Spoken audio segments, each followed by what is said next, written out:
Buenas noches a todas las personas que el día de hoy nos están acompañando. El día de hoy estamos iniciando un nuevo webinar que va a hablar de un tema muy específico que no queríamos dejar pasar durante este mes, que fue un mes muy movido en el área de la astronomía y la astronáutica. Mi nombre es Paul, para los que no me conocen, y el día de hoy voy a estar como presentador, pero en realidad les pienso traer un par de invitados que son como que los miembros del GAS más indicados, o sea, que tienen más experiencia en el área de la astronáutica, y así que ellos serían como que los que realmente les estaría hablando del tema de hoy. Y vamos a hablar un poco de que se están cumpliendo 40 años del primer vuelo de un transbordador espacial, la primera misión de un transbordador espacial. Y este vehículo es una nave espacial muy interesante porque, bueno, trabajó varios años entre 1981 y el 2011, casi 30 años de servicio, y era una nave espacial bastante particular debido a que, bueno, fue como que la primera que tenía mayor capacidad de llevar tripulación. Podía llevar más de 2 o 3 tripulantes, que era lo típico antes de 1981. Y lo otro es que el vehículo tenía una capacidad de carga muy amplia, muy grande, y podía ser reutilizable en parte. O sea, había una parte de él que se podía reutilizar varias veces. Y es icónico porque esta nave tenía la forma de una especie de avión. Así que obviamente el transbordador es como que la imagen típica cuando uno recuerda los viajes espaciales, principalmente en los 90. Y hoy vamos a hablar de esa primera misión y de qué se logró y qué se consiguió con la primera misión y obviamente con los siguientes años. Así que el día de hoy tenemos a 2 miembros del GAS, los 2 miembros fundadores, por cierto, ambos están desde el principio. Ambos fueron presidentes de la agrupación, ambos son como que los expertos en la parte de astronáutica. Así que una bienvenida a Audio Leal y a Francisco Galvez. Eh, ¿Cómo están, Audio y Francisco? Muy bien, Hola, Paul. Bueno, Gracias. hola, Muy hola. bien. Bueno, Audio ¿qué nos está tal? acompañando desde Santiago de Chile y Francisco nos está acompañando desde Estados Dallas, Unidos, Texas. Dallas, Texas, exactamente.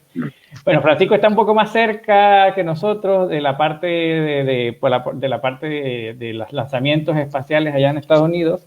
Y bueno, él tiene como que una experiencia de conocer a varios astronautas, de visitar varios lugares de donde se Claro. exponen las cuestiones de las misiones astronáuticas. Y bueno, Audio también tiene también un background bastante grande de todas las naves espaciales, así que yo creo que son los miembros específicos para hablarnos el día de hoy de esta celebración, que son los 40 años de la primera misión de un transbordador espacial. Quiero hacerle un par de preguntas como para que las personas los conozcan. Les indiqué que, bueno, ustedes son miembros fundadores del GAS, y en webinar anteriores les pregunté también qué era lo que los había traído al mundo de la astronáutica.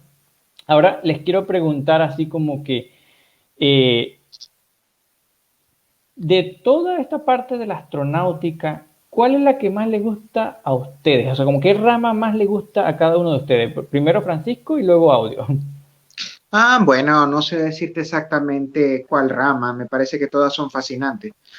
Quizás lo que es lo que es los viajes tripulados, ya que es un reto, o sea, creo que es más fácil enviar una sonda no tripulada a un cuerpo celeste que enviar una nave espacial con sistemas de apoyo y esto y con personas, con humanos a ese cuerpo celeste. Me parece fascinante, sin, sin quitarle méritos a las misiones robóticas. Comprendo. ¿Y a ti, Audio, cuál es la parte que te gusta más o te interesa más? Bueno, no, mi respuesta es, ante todo, saludos, buenas noches. Mi respuesta es parecida a la de Frank, es decir, la astronáutica comprende tanto los vuelos espaciales tripulados como no tripulados, ambas ramas, digamos, de la navegación espacial a mí me gustan. Quizás, obviamente, los vuelos espaciales tripulados mediáticamente son los que atraen más la atención, porque obviamente hay seres humanos involucrados. No es igual como, por ejemplo, cuando en los 60 se colocaron los primeros objetos en la superficie lunar a cuando Armstrong pisó la luna. Son dos cosas distintas. Marcó más la humanidad, obviamente, la pisada de Armstrong en la luna que los logros también técnicamente impresionantes de los otros vuelos. Pero a mí, la verdad, la astronáutica me gusta como un todo. Es decir, me gustan tanto los vuelos espaciales tripulados como no tripulados. Así que no tengo, digamos, una predilección per se entre las dos ramas. O sea, ambas me interesan. Comprendo. Bueno, yo debo confesar que a mí me atraen más las exploraciones robóticas a otros planetas, principalmente por las imágenes que se consiguen. O sea, ver las fotos de Cassini o las fotos de Eso es fascinante. Eso es fascinante. No, así que eso es impresionante igual. Por ejemplo, en los 80, Fran se debe acordar, en los 80 cuando yo era niño siempre eran noticias las Voyager, sobre todo cuando pasaron por Urano y Neptuno y las fotografías eran... Yo recuerdo cuando la Pioneer 11 pasó por Saturno. Sí, exacto. 1979. Y después en 1981 las Voyager cruzaron por Saturno. No, la verdad recuerdo el pase de Urano para en adelante, hasta el del 89, lo que tenía antes. O sea. Yo recuerdo de la Pathfinder en Marte para acá. Ese es mi background, es más corto. Año 97.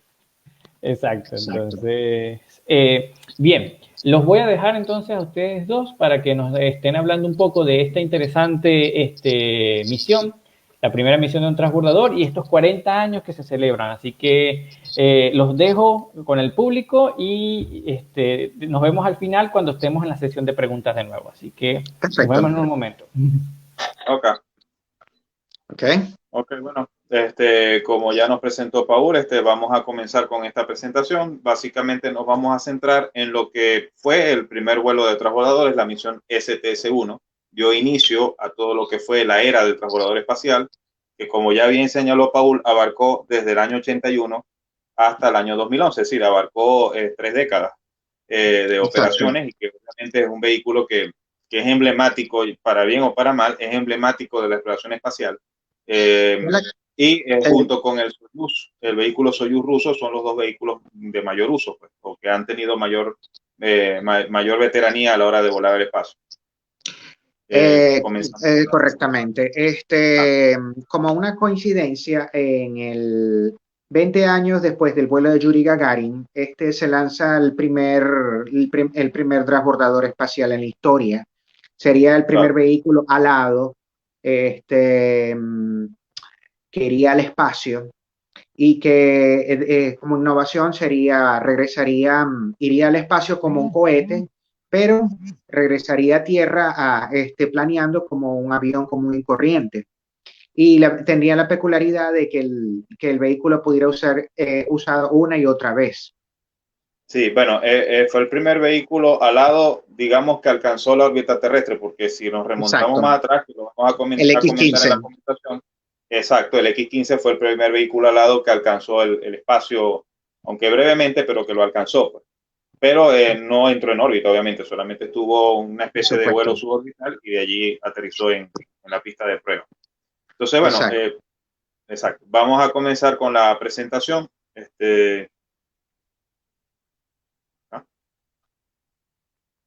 Ok, bueno, obviamente pues ya dimos el título, 40 años de la misión STS-1, el inicio de la era del transbordador espacial, los expositores, Francisco Galué, ingeniero en computación, y mi persona, su servidor, Audio Leal, ingeniero mecánico. Ambos somos miembros del Grupo Atómico del Zulia, ya Paul nos presentó, vamos a iniciar con la presentación como tal. Vamos a la primera lámina. ¿Por qué un transbordador espacial? Bueno, el programa Apolo es quizás el recuerdo más glorioso que tiene la NASA hasta el momento, porque fue el programa que colocó al hombre en la superficie lunar por primera vez. Y fue un esfuerzo tecnológico, pues, que bueno, es digno de analizar y estudiar porque comprometió por lo menos lo que fue todo el ingreso de ese país a volcar hacia un objetivo y con una fecha determinada que por un lado parecía imposible y por el otro, pues, parecía imposible y ellos lo lograron en el tiempo, digamos, previsto. Pero desde un primer momento el programa Apolo se destinó como algo de momento, es decir, nunca se pensó que el programa Apolo iba a ser un programa, digamos, duradero o que iba a perdurar por varios años más allá de la colocación en la superficie lunar de los hombres, de los astronautas designados. Entonces es por eso que la agencia espacial, la NASA, vislumbró qué hacer después del transbordador espacial. Hubo un Que haya programa de post-Apolo. aplicaciones, exacto, hubo un programa de aplicaciones del programa Apolo que contempló Exacto. varias cosas y el único que pasó, digamos, de la mesa de diseño a la realidad fue el Skylab, que fue la primera estación espacial de Estados Unidos. Norteamericano. Correcto, la primera espacial de Estados Unidos, correcto. Pero ellos querían, digamos, una especie de tener un objetivo a mediano o largo plazo que, digamos, le diera razón de ser a la NASA. Ese objetivo era una estación espacial quizás más ambiciosa que lo que fue en un primer momento el Skylab, pero también abogaron por un vehículo que fuese, digamos, más rentable, entre comillas, o más práctico de utilizar, que sirviera de enlace entre la Tierra y esa estación espacial. Entonces ahí es cuando nace el primer concepto de lo que sería el transbordador espacial, es decir, un vehículo que pudiese ser reutilizable, que pudiese volar varias veces. Recordemos que las cápsulas Mercury, Gemini y Apolo que precedieron al programa del transbordador eran desechables, es decir, solamente se utilizaban una sola vez y todo el lanzador se perdía en el proceso.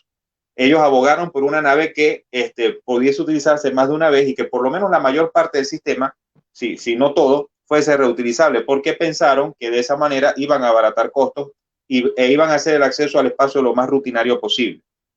Bueno, eso es una premisa que, como se comprobó, nunca fue cumplida al 100%, pero exacto, sí se cumplió el hecho de que fuese reutilizable. Entonces, allí nace la idea de un transbordador espacial y ellos rescatan la idea, o mejor dicho, toman el concepto, vamos a la siguiente lámina, toman el concepto de un vehículo alado que entre en órbita terrestre y que pueda, primero que pueda despegar como un cohete, pero que también regrese y aterrice como un avión o como una aeronave. En realidad este concepto en verdad no era muy nuevo. De hecho, ya en la década de los 20 del siglo pasado, del siglo XX, ya varios visionarios esbozaban esa idea, como el alemán Sanders, no recuerdo, de colocar en órbita un vehículo alado que pudiera regresar y aterrizar en una pista convencional. O sea, no era una idea muy nueva. Exacto. La Fuerza Aérea tuvo entre sus proyectos el avión espacial Dyna-Soar, como lo vemos en esta lámina, que fue una propuesta, que fue un proyecto que abarcó desde el año 59 hasta el año 63 y que utilizaba como cohete lanzador el cohete Titán o una de las versiones del cohete Titán. En este caso, como podemos ver en la lámina, se esbozó por lo menos colocar el Dyna-Soar a bordo del Titan 1 o del Titan 2 o incluso del Titan 3C, que era en ese momento la versión más heavy o de mayor impulso exacto, de este cohete. En esa misma lámina, en la parte superior derecha, ven lo que sería el concepto del Dyna-Soar, un vehículo alado que iba a entrar en órbita siendo impulsado por un cohete, pero que iba a aterrizar en una pista como un avión. Esto lo iba a hacer, y este era el concepto, digamos, relativamente novedoso, lo iba a hacer en forma de planeo hipersónico, es decir, el Dyna-Soar no iba a tener un motor como los aviones convencionales, que le diera propulsión a voluntad, no, él iba a aterrizar en un único intento, planeando a alta velocidad. Para ello también ellos se iban a ayudar con un programa de investigación del legendario programa de aeronaves X, que era el programa de cuerpos elevadores. Básicamente los cuerpos elevadores son aeronaves que utilizan toda su estructura inferior para generar sustentación. O sea, no necesitan enormes alas o alas de larga envergadura para poder generar sustentación, porque aparte de las alas pequeñas que tienen, su cuerpo también ayuda a sustentar. O sea, todo este tipo de programas sirvieron de base a futuro para lo que iba a ser el diseño de un transbordador espacial, porque el concepto del transbordador exigía eso, una nave que entrara en órbita con alas, pero que regresara a la Tierra planeando a alta velocidad y aterrizara en una pista convencional. Bueno, convencional digo yo, dentro de lo que son los requerimientos de un vehículo de esta magnitud. No sé si quieres agregar algo, Francisco. El programa originalmente se había planeado a principios de los años 60, el Dyna-Soar, y creo que hasta se había propuesto una variante del X-15B, o sea, del avión X-15, que iba a ser orbital. Pero, por supuesto, estos programas fueron cancelados debido a... Primero la NASA estaba en el esfuerzo de poner un hombre a la Luna, cumplir la meta de Kennedy de enviar un hombre a la Luna y traerlo sano y salvo antes de final de la década de los años 60. Y segundo, porque la tecnología para protegerlos